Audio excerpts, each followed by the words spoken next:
ప్రభువు నామమునకు స్తోత్రం కలుగునుగాక. ఈ ఉదయకాలము మీకందరికీ వందనాలు తెలియచేస్తున్నాను.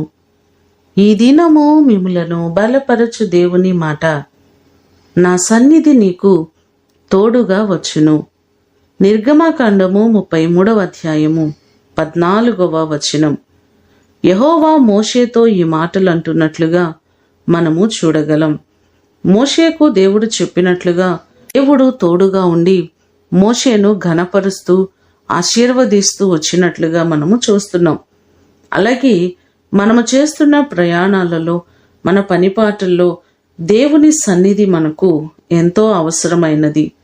ఇశ్రాయేలు ప్రజలు ఎక్కడికి వెళ్ళినా ఆయన సన్నిధి వారితో ఉండి వారిని సురక్షితముగా నడిపించింది.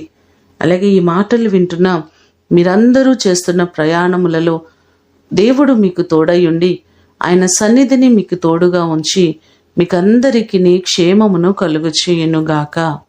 ప్రార్థన చేసుకుందాం.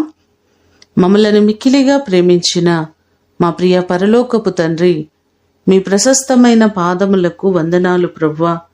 నా సన్నిధి నీకు తోడుగా వచ్చునని మోషేకు వాగ్దానము చేసి మీరు తోడుగా ఉండి ప్రతి పరిస్థితులలో ధైర్యమును కలుగు చేశారు ప్రభువా.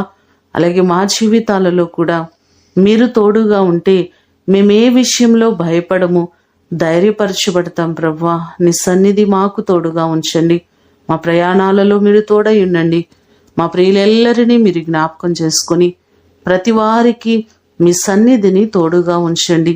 క్షేమకరమైన ప్రయాణములను మీరు కలుగు చేయండి ప్రభువా. వారి చేతుల కష్టార్జితమును దీవించండి. వారికి ఉన్నటువంటి కొదువులన్నిటినీ తీర్చి ప్రతి పనిలో మీ దీవెన, మీ ఆశీర్వాదము సమృద్ధిగా మీరు కలుగు చేయమని యేసు అతి శ్రేష్టమైన నామమున అడిగి వేడుకొని పొందియున్నాము తండ్రి. ఆమేన్. దేవుడు మిమ్ములను దీవించునుగాక.